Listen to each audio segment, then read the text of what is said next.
Question number 5 दे रखा है, check whether 6 raised to power n can end with the digit 0 for any natural number. इसने बोला है कि इस n के लिए, यानी n क्या है, एक नेचुरल नंबर है और इसकी कोई भी ऐसी पावर एग्जिस्ट, यानी इस n की कोई ऐसी वैल्यू एग्जिस्ट करती है जिससे जो 6 की पावर n है वो क्या है, 0 पे एंड कर जाए। यानी जैसे 6 की पावर 1 कितनी है, 6 है, 6 की पावर 2 कितनी है, 36 है, 6 की पावर 3 कितनी है, 216 है। तो यहाँ पे लास्ट डिजिट क्या है, 6 है। तो इसने बोला कि ये ऐसे 1 2 3 और ऐसे ही करते करते क्या कोई ऐसी पावर एग्जिस्ट करेगी जिसकी पावर करने के बाद ये लास्ट डिजिट क्या हो जाए, 0 हो जाए। ठीक है, तो सॉल्यूशन करेंगे। सॉल्यूशन, तो यहाँ से द प्राइम फैक्टराइजेशन ऑफ 6 क्या रहेगी, द प्राइम फैक्टराइजेशन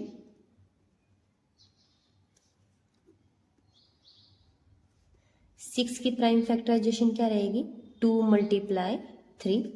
क्या करो, दोनों साइड n पावर लो, 6 की power n is equal to 2 × 3 raise to power n, where n is any natural number. n को आप कोई भी नेचुरल नंबर ले सकते हो। फिर यहाँ पे 6 हैज 2 प्राइम फैक्टर। 6 के क्या क्या प्राइम फैक्टर आए हैं, 2 and 3। 6 has 2 prime factor, 2 and 3। अब इस आपको पता ही है, एक एग्जाम्पल भी हमने ऐसा ही किया था कि अगर किसी भी नंबर की पावर n है और अगर उसकी लास्ट डिजिट 0 है तो इसका मतलब क्या है, वो 0 तभी आ सकती है जब उसकी प्राइम फैक्टर में 2 और 5 दोनों आते हो, तब जाके उसकी लास्ट डिजिट 0 हो सकती है। अब इसमें देखो, जो प्राइम फैक्टर है सिर्फ 2 और 3 है, अगर इसमें 5 और होता तो लास्ट डिजिट 0 आ सकती थी, लेकिन अब 5 नहीं है तो लास्ट डिजिट कभी भी 0 नहीं आएगी। तो यहाँ पे 6 has not consist 5 prime factor, so 6 raised to power n can't end with digit 0। तो यहाँ पे जो 6 है उसके प्राइम फैक्टर 2 और 3 तो हो गए हैं, लेकिन वह 5 प्राइम फैक्टर को कंसिस्ट नहीं करता है। तो इस वजह से जो 6 रेज टू पावर n है वो कभी भी 0 डिजिट पे एंड नहीं करेगा। तो 6 raise to power n can not end with digit 0 for any natural number. किसी भी नेचुरल नंबर के लिए 6 रेज टू पावर n कभी भी 0 पे एंड नहीं करेगा। क्वेश्चन 6 दे रखा है, explain why 7 × 11 × 13 + 13 and 7 × 6 × 5 × 4 × 3 × 2 × 1 + 5 are composite number. आपको 2 नंबर दिए हुए हैं और आपको ये एक्सप्लेन करना है कि ये दोनों नंबर कंपोजिट नंबर क्यों है। तो देखो सॉल्यूशन, गिवन नंबर्स क्या हैं, गिवन नंबर्स आर 7 × 11 × 13 + 13। और यहाँ से ये क्या दे रखा है, ये फर्स्ट नंबर दिया हुआ है एंड सेकंड नंबर क्या दिया हुआ है, 7 × 6 × 5 × 4 × 3 × 2 × 1 + 5। बस आप को दोनों नंबर को क्या प्रूव करना है कि ये दोनों नंबर किसी और नंबर के मल्टीपल है। ठीक है, उससे क्या होगा, अगर आप इस दोनों नंबर को किसी और नंबर का मल्टीपल प्रूव कर देते हो तो इसके जो इसके फैक्टर होंगे वो 2 से ज़्यादा हो जाएंगे, एक 1, एक जिसका मल्टीपल होगा वो, और एक ये कंप्लीट नंबर। तो इस वजह से आपको इन सभी की मल्टीप्लाई करके दिखाने की ज़रूरत नहीं है। यहाँ से देखो पहले नंबर में क्या दे रखा है, 7 मल्टीप्लाई 11 मल्टीप्लाई 13 प्लस 13। यहाँ पे आपको दो टर्म दी हुई, एक ये और एक ये, बीच में क्या साइन है, प्लस का। तो इन दोनों टर्म में एक नंबर कॉमन है, क्या, 13। तो यहाँ से 13 बाहर निकालो तो क्या हो जाएगा, 7 मल्टीप्लाई 11 और यहाँ से 1 बच गया है प्लस 1।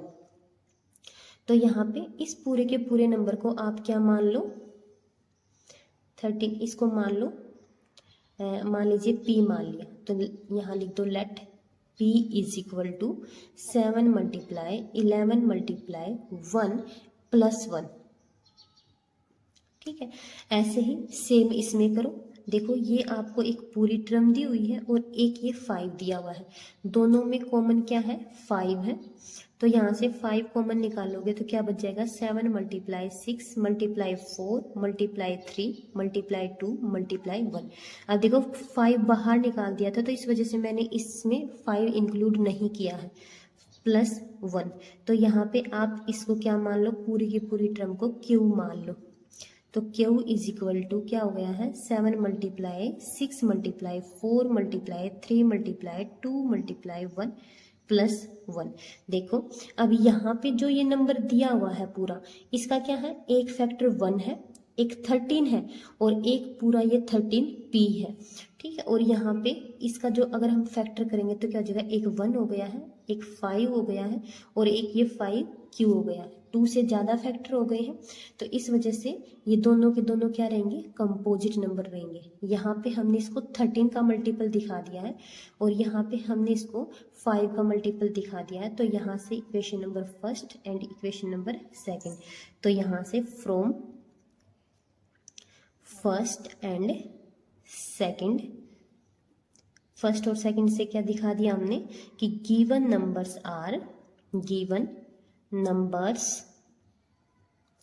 Are composite number. अगर आपको कोई भी नंबर कंपोजिट नंबर दिखाना है तो आप उस नंबर को किसी दूसरे नंबर का मल्टीपल दिखा दोगे तो वो नंबर आपका क्या हो जाएगा, कंपोजिट नंबर हो जाएगा। ओके, नेक्स्ट क्वेश्चन क्या दे रखा है, 7th क्वेश्चन में क्या दे रखा है, there is a circular path around a sports field. एक स्पोर्ट्स फील्ड दे रखा है और उसमें क्या है, एक सर्कुलर पाथ है। Sonia take 18 minutes to drive 1 round of the field. उस फील्ड का एक राउंड कंप्लीट करने में कितना टाइम लगा देती है, 18। ये क्या है, एक सर्कुलर पाथ है और इसका पूरा एक राउंड कंप्लीट करने में सोनिया कितना टाइम लगा देती है, 18 मिनट लगा देती है। सेकंड क्या दे रखा है, while Ravi takes 12 minutes for the same. और इसी पूरे के पूरे सर्कुलर पाथ को 12 मिनट में यानी 12 मिनट में कौन कर लेता है, रवि कवर कर लेता है। Suppose they start at the same point. मान लीजिए उन्होंने यहाँ एक सेम पॉइंट से स्टार्ट किया है, एट द सेम टाइम पर, and go in same direction, और दोनों ने सेम डायरेक्शन में चलना शुरू किया है। After how many minutes will they meet again starting point. इसने बोला है कि अगर दोनों ने सेम टाइम पे और सेम जगह से और सेम डायरेक्शन में भागना ड्राइव करना शुरू किया है तो दोनों कितने टाइम के बाद फिर से मिलेंगे। ठीक है, तो यहाँ से सॉल्यूशन करेंगे। Time taken by Sonia to complete 1 round.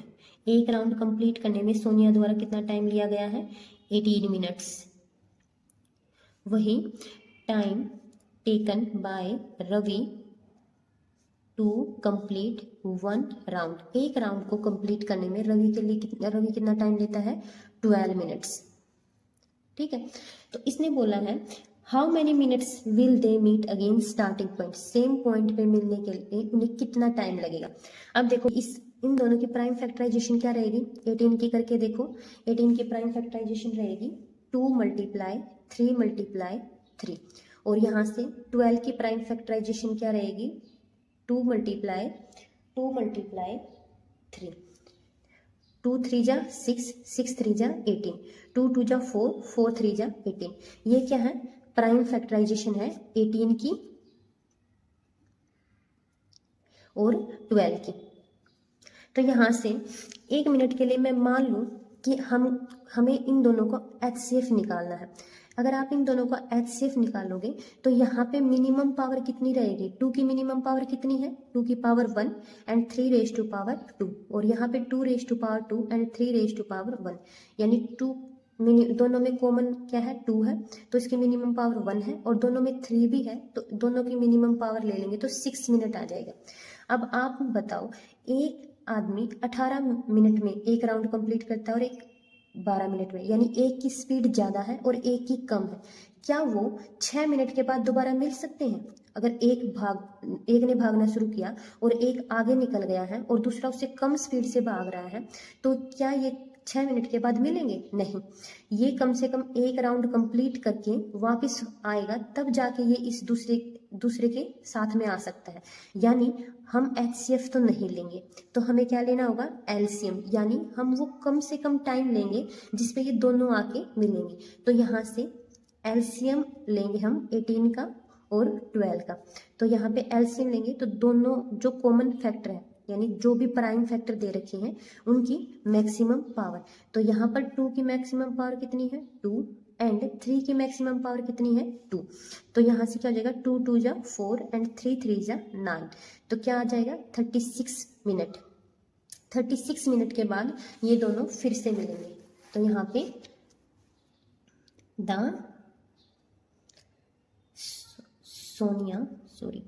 Sonia and Ravi meet again after 36 minutes.